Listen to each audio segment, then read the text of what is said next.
The SEC trying to pick up West Virginia in their next round of expansion. They're on the short list. This is Locked On Big 12.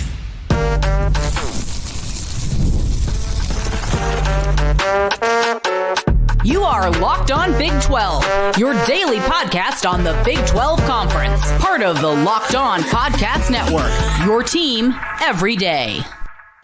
Oh, happy realignment, everybody. A lot of expansion news and murmurs here recently, and now it has crawled into the Big 12 amongst the SEC greats. Cameron Stewart sits to my left or right, whichever way you're looking at it. He is the voice of Locked On Baylor and joins the show today because he is a realignment expert, just moved out of the shadow of the Big 10 headquarters in Chicago. I'm Drake Toll of Locked On Big 12. Thanks for making these shows your first listen every single day. We start West Virginia on the short list to the SEC. They're up there. They're in the Mount Rushmore of the conference. So if they want to go to 20, they're going to go to Morgantown. Then Baylor will crush Auburn.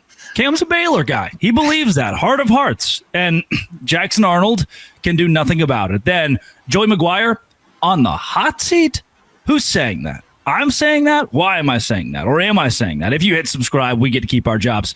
This comes from Inside the Big 12 on Twitter, who has deduced that now, through inside information, Florida State, probably number one for the SEC. North Carolina's in the top three. Clemson's certainly up there. And West Virginia over Miami, over Notre Dame, over anybody from the Big 10 or anybody else from the Big 12, West Virginia sits atop the SEC's list. Now, listen to these from inside the Big 12. Please, because I need some convincing here. Number 9 nationally in brand equity. Number 15 all-time winningest football program in the country. They've got a very strong fan base of between 1.84 and 2 million people. Over the last 20 years, they've got a record that's twice over 500, 3 BCS wins, 17 bowl appearances in those 20 years, 47 All-Americans since 2022, and top 25 nationally in best home record in the last 20 seasons. Now, you can count the 1922 national championship team if you like to. But I'd like to, yes, if we could. Yeah, I'd like to we can have that in here. West Virginia, despite being pretty bad at football the last few years under Neil Brown, even in the last few weeks, has started to pick up even more brand power. Are they the number one brand in the Big 12 when it comes to other conferences wanting to poach this conference? Oh, I couldn't see why they would be. I like West Virginia and everything, but how, man? Like, you know, top 15 in wins nationally or whatever it is. So is Pitt. Like, nobody's clamoring to get Pitt, and Pitt would be decent for the Big 12, but nobody's like, yeah, they're at the top of my list. I understand the Big 12 does not have the brand power it did a couple of years ago when UT and OU were in the conference. We all know that.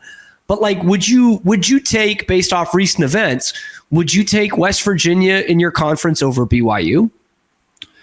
Not over BYU, I would Would not. you take them over Texas Tech?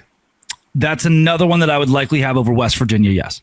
See, that becomes a weird one because Texas Tech doesn't have the stature on the field that West Virginia has historically. Not really close, actually. But they're pretty decent right now, better than West Virginia right now. They've also got a metro, somewhat, Lubbock. You know, they've got alumni everywhere. They've got a lot of money. I just think, you know, not that I'm saying, the SEC should bang down Texas Tech's door, but wouldn't you look at that before West Virginia? I mean, Oklahoma State has a lot of the same traits that we talk about with West Virginia in terms of their competitiveness, how often they make bowl games, where they are in wins nationally, how well they do at home. Like, all those things would fit Oklahoma State as well. And yet you're not hearing much about that. And the SEC has gone to Oklahoma before. So, yeah, I don't really get it. I need some help on this one. Maybe I'm missing something. I like West Virginia. I love their fan base. But from a competitive standpoint, which is what they're laying out here, competitive stuff, not just number or not just dollar amounts or anything, but competition on the field. Like, we still need to see if the Big 12 isn't a step too far for West Virginia competition-wise. Right? They haven't won this conference. They've only come really close once in their almost 15 years in the league. You know, the Big East was probably the spot for them. It just doesn't really exist anymore. Yeah, there is no more Big East. Not in football. I am super, super pro West Virginia. And I am pro West Virginia being in the Big 12 because we are 4 years away-ish from them having Pitt and Virginia Tech or Louisville or possibly on the wish list Miami in the Big 12 conference. And I don't think the SEC is going to poach any of the Big 12. I think they'll focus on Florida State and Clemson. I do believe that. So the concept of this, if the SEC does go to 20 and West Virginia is in that, I'm a sad camper. I'd like to keep them in the Big 12. I think they are a very good asset to this conference. But the concept to me would be, and hear me out, if we want to revive what we love about college football, certainly a big if, but bear with me. This is going to be like a flu shot. It's going to suck at first, but when you get to the end, you didn't have the flu. Okay, all right. Or the flu wasn't as bad. In the event the ACC collapses, I like when things suck at first. We're going to save college football by adding Stanford and Cal to the Big 12. What? No, stop, no. Hold on. Alongside them, Washington State and Oregon State. Oh, it's getting worse, isn't it? You're not liking this. I'm not loving it. But also, Virginia Tech, Louisville, Pitt, you possibly bring in Miami as well. And here's what you've now created. Utah can have a schedule made up of all of the old Pac-12. Baylor can have a schedule made up of enough of the old Big 12. West Virginia can have the Big East schools in there and some regional rivals. Now what we've created is effectively 3 conferences in one. And Baylor has to worry less about playing Arizona State and more about playing TCU, Houston, Texas Tech, even Iowa State. Annually, we'll send Utah out to play Washington State. We'll send BYU out to play Stanford. That's a BYU Stanford in my brain's like, yeah, hell yeah. Dudes rock. Should happen. Yeah. There's something about that. Now we've gotten back to what college football should be. That's why I think West Virginia has a place in the Big 12. And when the ACC implodes, this conference at 24 teams, 3 separate 8-team leagues, it's kind of what we used to love about college football. I mean, kind of. And I understand why some people would like that. For me, that's just so much, man. 24 teams. That's so It would much. be hard for the host of Locked On Big 12, of course. A little bit. And hey, I understand also an avenue where you can do that and make it more exciting and kind of innovate in college football, because we know the SEC has talked about like a mini tournament to decide their champion. That's actually probably a great way to do it if you were going to do this, right? 3 8-team mini conferences. You've got division winners plus a couple wild cards, and each play 2 games to see who goes to the Big 12 championship. I think there's a good way of doing that, and I think that would be really cool. But overall, that's overwhelming, man. That's a lot. 24 teams. And I like kind of the bones of it, so that West Virginia will play Pitt, Baylor will play TCU, and Utah will play Washington. Like I get that. I like that. And that is probably where we're going, because I don't think there's going to be another conference starting up. I don't think the ACC is going to rise from the ashes the way the Pac-12 did, because I just don't think that's very feasible. So I guess it's not. Is this like the reason to keep West Virginia? Because this could happen in 6 years? No, I think West Virginia is valuable to the Big 12. They are a standalone brand, which is huge. They're as far northeast as you're getting, and they're well known, of course, across the history of college football. Of course, you want West Virginia. I do personally. I do too, and I know it does kind of feel out of place a little bit, but I just don't think that fits in the SEC. All the power to them if it does. I don't see the attraction. I would see them going for Miami much quicker than they would West Virginia, but not according to the list. Not on the list. No, coming up, Baylor is going to throttle the Auburn Tigers. That's what I'm hearing. Locked On Big 12, Locked On Baylor. Today's show is brought to you by FanDuel. FanDuel is exactly where I go. Summer sports in full swing. With baseball going on, best way to make every game more exciting. You're following the action. You're ready to make it even more thrilling. FanDuel. Get in on the game while your friends are getting sunburned at the beach. New daily promotions and fun ways to bet, easy to use, fast to pay out, and makes even regular season games feel like must-watch events. If you're new to FanDuel, new customers can bet $5. Get $150 in bonus bets if your first bet wins. Just $5, $150 in bonus bets if that first bet wins. Open the FanDuel app today or visit FanDuel.com to get started. Join FanDuel. Do it today. The Auburn Tigers and the Baylor Bears. One of the most important games this season in the non-conference for really anyone. We're going to prove the Big 12 is better than the mighty SEC, or will Auburn, who's supposed to be just an okay team, if that, in the SEC, will they be able to topple the Baylor Bears and prove the depth of the conference in the Southeastern Conference is better than us?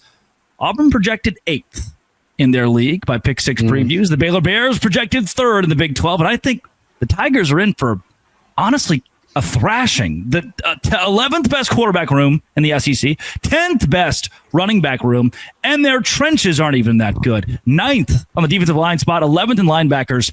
None of that screams good to me.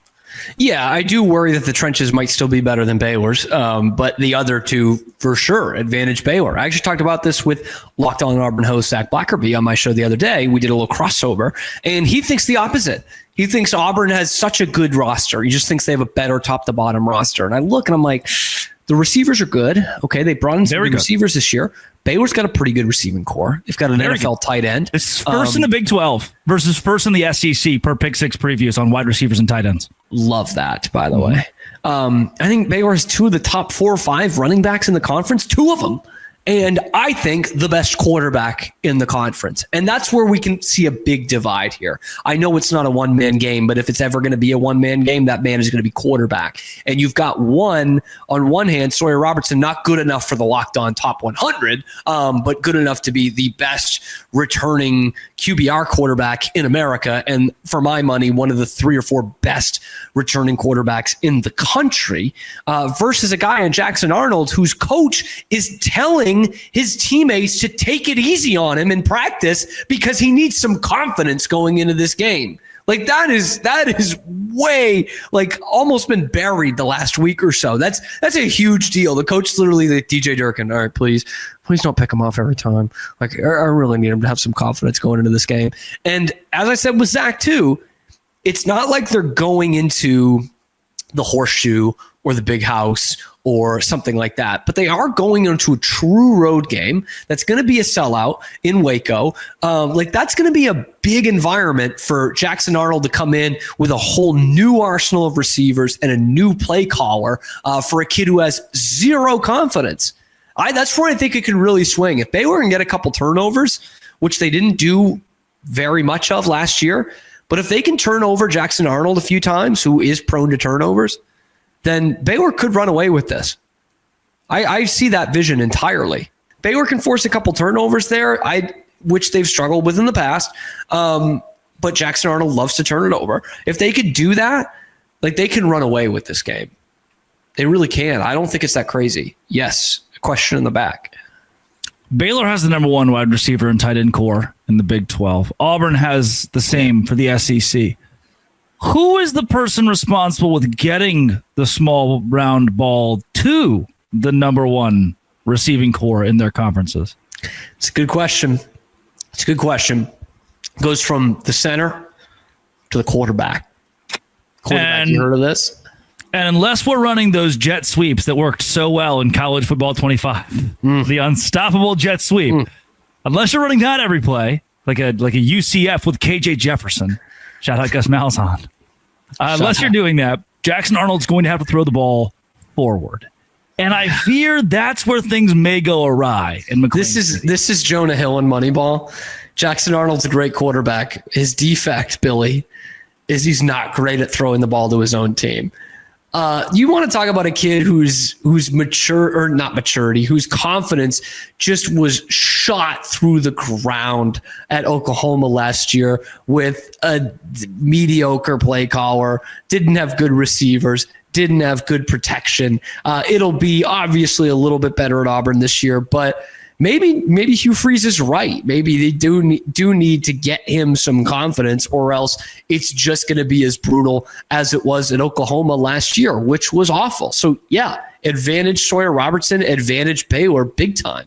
This is going to be a true road game, like in a sold out atmosphere in the Power 4, week 1 of no preseason, week 1 with these new receivers and these teammates that are having to take it easy on you. That's not going to be so, you're not going to be so lucky when it comes to the Baylor defensive backs and the Baylor pass rushers. It's just kind of a lot to put on Jackson Arnold's plate game 1 at Auburn when clearly his confidence has been shot through the ground by playing at Oklahoma. That's what OU will do for you, to the point where his coach is telling his teammates to take it easy on him. Like, that's going to be a good atmosphere, man. It's going to be sold out. The line's going to be right behind the visitors' bench. Like, that is something that Jackson Arnold's going to have to deal with week 1.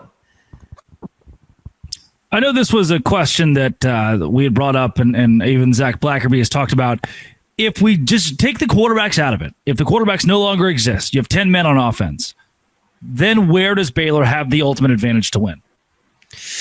That becomes tougher, I will say, if you take the quarterbacks out of it. But I think Baylor still has pretty good protection across the board. And I think they've got 2 really good running backs.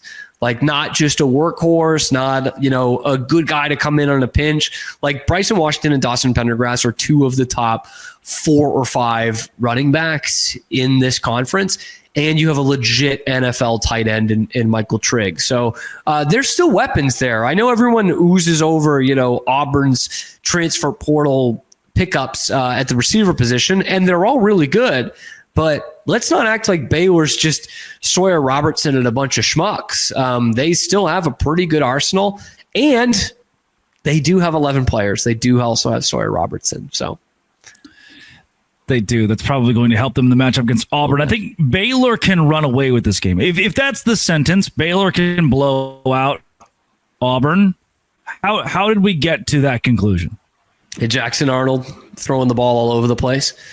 Turning them over. Like, that's what it'll take. I think Baylor's going to have a good offensive day because I think they're a really, really good offensive team. I think they're potentially a great offensive team. I think they've got an excellent quarterback, obviously running back, receiver, tight ends we just talked about, and we've got a top 10 offensive coordinator in America calling plays for them. So I think they're going to get their points. I think where it becomes a laugher is if for the first time in 3 years or so, Baylor's defense can start forcing some turnovers, getting some picks, ripping the ball out. The old take 3 mentality. Boy, it's good to hear the take 3 mentality back. If Baylor can force a couple turnovers, maybe, I don't know, dare I say, win the turnover battle, they will win this game comfortably. Dave Aranda. Hugh Freeze. Who do you take in that matchup? Yes, this is probably the toughest matchup of the entire game because it's such a toss. But both are perfectly capable of sabotage. They're greatest. They can be great at sabotage. They can also win for some reason. Yes, they can sabotage and they can game plan. See, this is the problem.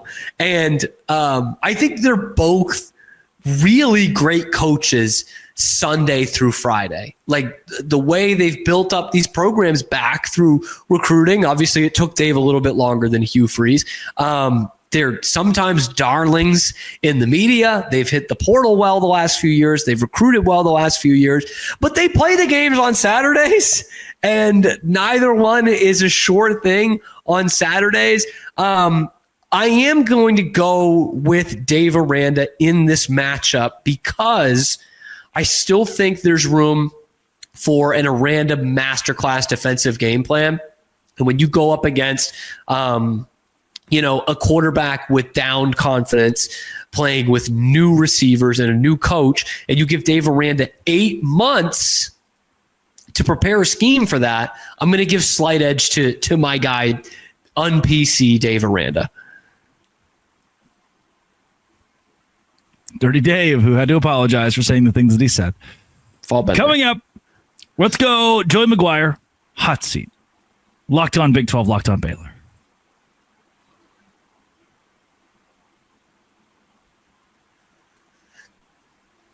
Cam? It's me. Joey McGuire. Former Baylor assistant Joey McGuire. Yeah. I think he might be on the hot seat this season. And Texas Tech fans are going to say, no, he's not on the hot seat. Look what he's built. Look what he's done. Look at the beauty of what he's constructed in Lubbock, Texas, and how Texas Tech is now a top 25 team in the preseason and has a possibility to win the Big 12 conference. The reason I say hot seat, and the reason I say this is a possibility, is not because of anything Joey McGuire has done. It is what has been done to Joey McGuire. And that is, he's acquired a roster that some have said is worth $50 million and gotten the number one transfer portal class in the country. And now all the bells and whistles are there for Texas Tech to win. But if you have that kind of investment and you don't win with that kind of investment, that's a recipe for a coach to no longer exist at where they currently coach. A recipe for disaster for a guy like Joey McGuire, who's not the general manager type. For a guy like Joey McGuire, who's not the savvy SEC coach, who's also a businessman on the side. He's a good old high school football coach. That's a very good old school college football coach that may not be right for this era. I think he is. I liked him at Baylor. I love him at Texas Tech. I think he's the long-term answer. But if he goes 5-7 this year, 6-6 even, $50 million down the drain, number one transfer portal class down the drain, Cam, that's grounds for firing. I mean, yeah, right now, this is the best roster money can buy. And the expectations are sky high out in Lubbock. And again, with the money you're putting down and the transfer portal class you're bringing in, probably should be sky high. And let's play out the game that we've played out the last 75 years where Texas Tech does not win the conference outright. Let's pretend like that might happen again. You look at who might win it. Like, let's say it's Baylor. You're like, oh, that's really sticking in our craw. That's an in-state opponent that does not have the resources that we do, that competes for the same guys on the recruiting trail as us, that beat us. Or it's Iowa State. They were just moaning about $100 million deficit they're going to have to face, and they have no money, and they beat us. Or, and it goes down the line. Whoever it is that ends up winning the conference instead of Tech, that is going to stick in the craw of Tech fans. They're going to say, why can't we do this? Like, we've got the transfer portal, we've got the new additions to Jones AT&T Stadium, we've got the guy who's so great on camera like Joey McGuire. Why is it not translating to wins? Why is the oil money not leading to wins? You say 6-6. I think if it's another 8-4, I don't know that Joey would get fired, but I think Tech fans would be on their last nerve and saying, well, we've got money now. We can buy a coach who can do this, who has done this at other levels. I don't know who that coach is yet. We never know going into the season. But I think that becomes the other thing. You can buy all these great players with Tech money. At some point, if they don't get it done on the field and they don't win a Big 12 championship, I think the fans, the boosters are going to be thinking, we can buy a better coach, not just better players. I think Joey McGuire is going to work out. I think everything's going to be okay in Lubbock this year. This is all big hypothetical. It's just putting more pressure on McGuire because he deserves a lot of pressure right now. I would feel the pressure if they told me at my job they're going to pay me $50 million more that they've invested into the idea that I had. If it doesn't work out, which I don't think will happen, if it doesn't work out, do they hire Ryan Day? Maybe that's the name. Maybe that's the name preseason. The defending national champion head coach at one of the 3 or 4 premier college football institutions in our great country. I'm going to say no. I'm going to say they don't. I'm going to say they don't hire Ryan Day. Lincoln Riley, that's more likely. That would just be a great mistake for Texas Tech to make, and because he's got the money, all the money in the world in Los Angeles, and not doing anything with it.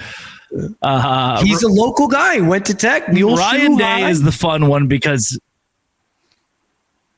there you go. Yeah, they could hire Sawyer Robertson. They could hire Seth already Parr. made that mistake. That would be a good one. Good hire.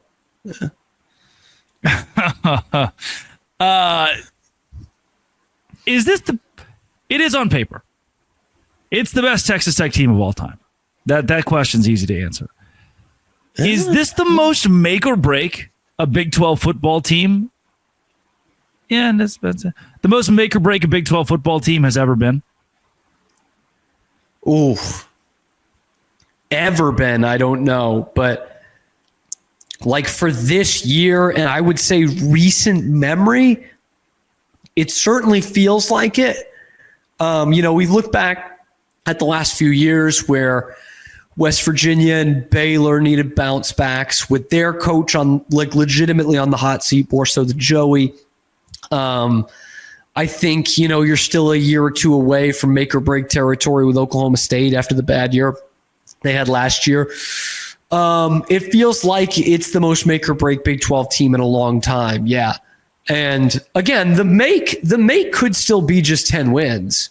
I know they want a Big 12 championship, but 10 wins with turning over that amount of your starters is still a pretty good season. And I think Tech should revel in that. But yeah, it's the biggest make or break we've seen in a long time. How about that? Long time. Their goal in Texas Tech and in Lubbock this season is to be the Ohio State of the Big 12. We'll see if they can achieve that and just be better than everybody else. Just have the athletes, have more horses in the stable and cows in the barn and whatever they need to win. And if they can't, then I think Joey McGuire will have to pay for that. I think he's going to be fine. I like Joey. Joey's a good guy. Cameron Stewart, where can folks find more of your work? That's Locked On Baylor at Locked On Baylor on X, formerly known as Twitter. Find us there every weekday. YouTube, wherever you get your podcasts. Yep. This has been and always will be Locked On. Thanks for making this your first listen every single day, a crossover with Baylor and Dos Grande.